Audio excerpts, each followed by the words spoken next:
घर बांधायचं आहे, पण सुरुवात कुठून करायचं हेच कळत नाही. त्यामध्ये plot, engineer, 2D design, 3D design, steel design हे सर्व डोक्यावरून जातंय. तर टेन्शन घेऊ नका. या सर्व जे तुमचे डाऊट आहेत, हे तुमचे आजच्या या व्हिडिओमध्ये पूर्ण क्लिअर होतील. नमस्कार, मी सिव्हिल इंजिनिअर बंकट करंडे. गेल्या 10 वर्षापासून आम्ही या फील्डमध्ये काम करत आहोत. तर आजच्या या व्हिडिओमध्ये आपण हेच बघणार आहोत, की घर बांधत काम करत असताना एक्झॅक्टली आपण काय केलं पाहिजे. तर यामध्ये सर्वात महत्त्वाचं म्हणजे जो तुमचा प्लॉट आहे, त्या प्लॉटच्या बाउंड्री वगैरे ज्या आहेत, त्या तुमच्या फायनल असणं गरजेचं आहे. कारण बऱ्याच वेळा आम्ही असं बघितलंय, की लोकं म्हणतात म्हणजे जे क्लायंट आमचे असतात, "हां, ही आमची या लेव्हलपर्यंत आमची ही बाउंड्री आहे. तुम्ही काम चालू करा." मग नंतर काम चालू असल्यानंतर शेजाऱ्याचा काहीतरी प्रॉब्लेम येतो. तर असं करू नका. त्यासाठी पहिल्यांदा तुमच्या प्लॉटच्या बाउंड्री आहेत, ते फिक्स असणं गरजेचं आहे. त्याचबरोबर तुमच्या प्लॉटवरती रोडचा ॲक्सेस प्रॉपर असला पाहिजे. म्हणजे ॲटलीस्ट कच्चा रोड तरी असला पाहिजे का जेणेकरून मोठे ट्रक वगैरे जे आहेत, ते इझिली तिथे मटेरियल आहे ते आलं पाहिजे. त्याचबरोबर पाण्याची सोय पाहिजे कारण आपल्या बांधकामासाठी पाणी मारण्यासाठी पाणी हे खूप महत्त्वाचं असतं. तर ह्या गोष्टी तुमच्या साईटवर असणं फार गरजेचं आहे. लाईट, पाणी, रोड ह्या ज्या गोष्टी आहेत ह्या खूप महत्त्वाच्या आहेत. लाईटचं कनेक्शनसुद्धा जे आहे ते सुद्धा असणं गरजेचं आहे. पॉवर प्लग वगैरे असला पाहिजे साईटवरती म्हणजे सप्लाय पण खूप गरजेचं आहे. नाहीतर मग जनरेटरने घेऊन काम करायचं म्हटलं तर ते खूप तुम्हाला कॉस्टली जाईल ओव्हरऑल पूर्ण प्रोजेक्टमध्ये.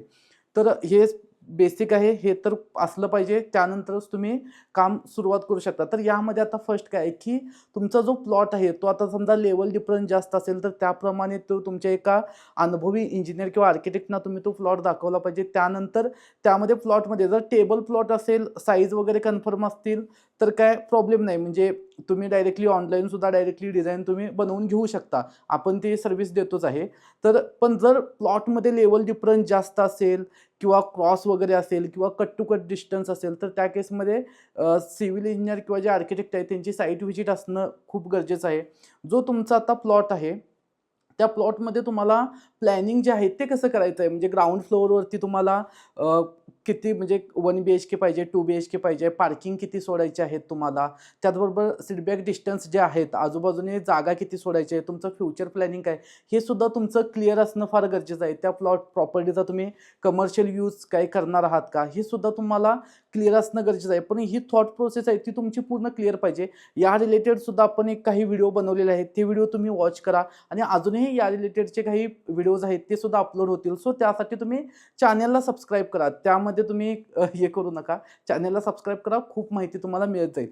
तर हे ज्यावेळी तुमचं फायनल होईल, की आपल्याला कशा टाईपमध्ये प्लॅन करायचा आहे. तर एकदा तुमचा फर्स्ट ऑप्शन झाला. आता ग्राउंड फ्लोअरवरती तुम्हाला प्लॅन समजला, की या असं-असं आपल्याला करायचं आहे. Hall, bedroom, kitchen, common washroom, toilet, bathroom तुम्हाला कॉमन पाहिजे आहे का? पूजा रूम जे आहे ते तुम्हाला कसं पूर्ण वास्तुशास्त्राप्रमाणे पाहिजे आहे का? तर हे जे सर्व जे तुमचे थॉट प्रोसेस आहे ही पूर्ण तुम्ही तुमच्या इंजिनिअर आर्किटेक्टना तुम्ही सांगणं खूप गरजेचं आहे. त्यानुसार त्यांचा पहिल्यांदा 2D प्लॅन येईल. आता एक ऑप्शन आला तर त्यामध्ये तुमचे काही करेक्शन तर 100% होतातच. त्यामध्ये कमी जास्त साइजेस वगैरे जे आहेत, हॉलची साईज कमी असेल तर जास्त घेऊ शकता किंवा जे काय आहे ते तुम्हाला प्लॅनमध्ये करेक्शन करून घेणं पण फार गरजेचं असतं. तर हे पहिल्यांदा करेक्शन करत तुमचा पहिल्यांदा 2D प्लॅन आहे तो पहिल्यांदा फायनल होणं खूप गरजेचं आहे. बरीच लोकं काय चूक करतात, की डायरेक्टलीच घर बांधतात. काहीतरी पेनाने आपण स्वतःच करतात. हां, हे इथे हॉल, हा इथे असं किचन, हे आपल्याला WC बाथ आहे आणि या पद्धतीनं चला आता हे एखादा ठेकेदार बघितला आणि डायरेक्टली कामाला सुरुवात केली. पण तुम्ही ते 3D बघत नाही, त्या वॉलची थिकनेस बघत नाही, पॅसेज बघत नाही आणि आम्ही हॉलची 10 बाय 10 ची आमची हे 100 स्क्वेअर फीट झालं. हॉल आम्हाला 150 स्क्वेअर फीट म्हणजे आमचा हा जो प्लॅन आहे तो 600-700 स्क्वेअर फीटमध्ये बसतो. तर तसं होत नसतं. कारण पॅसेज असतात, वॉल थिकनेस असतात. तर ह्या सुद्धा गोष्टी असतात. डक्ट वगैरे जे आहेत ते सुद्धा असतात. तर या स्टेअरकेसचा स्पेस असतो. तर स्टेअरकेस ह्या सर्व गोष्टींचा विचार करूनच आपल्याला घराचं प्लॅनिंग आहे ते करावं लागतं. तर त्यासाठी प्रोफेशनल इंजिनिअरकडूनच ते प्लॅनिंग आहे ते बनवून घ्या. आर्किटेक्टकडूनच प्लॅनिंग बनवून घ्या. जर तुम्हाला आमच्याकडून हवं असेल तर खाली नंबर दिलेलाच आहे. जर तुम्हाला लोकली सुद्धा कोण जर तुम्हाला तुमच्या आसपास इंजिनिअर वगैरे असतील आणि फक्त तुम्ही 2D डिझाइन करून घेऊ नका. फक्त बरीच लोकं यामध्ये सुद्धा खूप कंजूसपणा करतात, की फक्त 2D डिझाइन करतात आणि घर बांधतात आणि एखाद्या कॉन्ट्रॅक्टरला काम देऊन टाकतात. पण मला सांगा ते कॉन्ट्रॅक्टर जे आहेत तुम्ही आता 2D डिझाइन तुम्ही बनवलं आणि त्याप्रमाणे तुम्ही समोरच्या व्यक्तीला तुम्ही काम द्यायला लागलाय. पण तुम्हाला तरी क्लिअर आहे का, की हे घर बांधल्यानंतर कसं दिसणार आहे? आणि त्या कॉन्ट्रॅक्टरला पण क्लिअर नाही आणि तुम्ही डायरेक्टली काम दिलं, तर कॉन्ट्रॅक्टर डायरेक्ट त्याला जसं परवडेल त्या पद्धतीनं तो बांधणार. मग नंतर पुढे झाल्यानंतर नाही, तुम्ही म्हणणार नाही हे मला हे असं नको ते तसं द्या. मग तो कॉन्ट्रॅक्टर म्हणणार नाही याचे चार्जेस आम्ही ते आधी ॲड केलं नाही, हे अशा पद्धतीनेच काम होईल. मग चला मग ह्याचे पैसे आम्हाला हे एवढे एक्स्ट्रा दिले पाहिजेत तुम्ही. म्हणजे हे तुमच्यामध्ये अंडरस्टँडिंग क्लॅरिटी तुम्ही आधी काहीच नसल्यामुळे, आणि क्लॅरिटी तुम्हाला कधी येणार ज्यावेळी तुमचं 3D डिझाइन झाल्यानंतर तुम्हाला क्लॅरिटी येणार. सो त्यासाठी 2D डिझाइन हे खूप महत्त्वाचंच आहे. 2Dमध्ये ऑप्शन घ्या, त्यामध्ये तुम्हाला एक प्लॅन दिला, त्यानंतर त्यामध्ये करेक्शन करून घ्या, तिसरा घ्या, चौथा घ्या, कितीही ऑप्शन घ्या. पण एकदा 2D प्लॅन पूर्ण क्लिअर झाला, त्या प्लॅनचंच 3D डिझाइन बनवून घ्या. म्हणजे त्यावरती तुम्हाला कसं आहे, की तुम्हाला तुमचं जे घर आहे बाहेरून कसं दिसणार आहे, टॉप व्ह्यू कसा असणार आहे. जर समजा रूफिंगमध्ये असेल तर 1 साइड आहे का 2 साइड, 3 साइड, हे रूफिंग तुम्हाला क्लिअर होतं. म्हणजे कसं होतं, की तुम्हाला क्लॅरिटी येते, की समजा एखाद्याला काम द्यायचं आहे तर ते सुद्धा क्लिअर होतं, की हां, या टाईपमध्ये मला हे घर बांधून पाहिजे. त्या ठेकेदाराला तुम्ही आधीच सांगू शकता, की अशा टाईपमध्ये पाहिजे. जे काय आहे तुमच्या टर्म्स अँड कंडिशन आहेत हे मला आत्ताच सांगा, पण मला हे अशा टाईपमध्ये घर पाहिजे आहे. आणि त्यांना पण क्लिअर होतं, की चला हां, हे या टाईपमध्ये या क्लायंटनं आपल्याला घर बांधून द्यायचं आहे. तर ह्यासाठी 2D 3D डिझाइन खूप महत्त्वाचं आहे. आता हे डिझाइन झालं, ह्याच्यानंतर स्ट्रक्चरल डिझाइनसुद्धा खूप महत्त्वाचं आहे.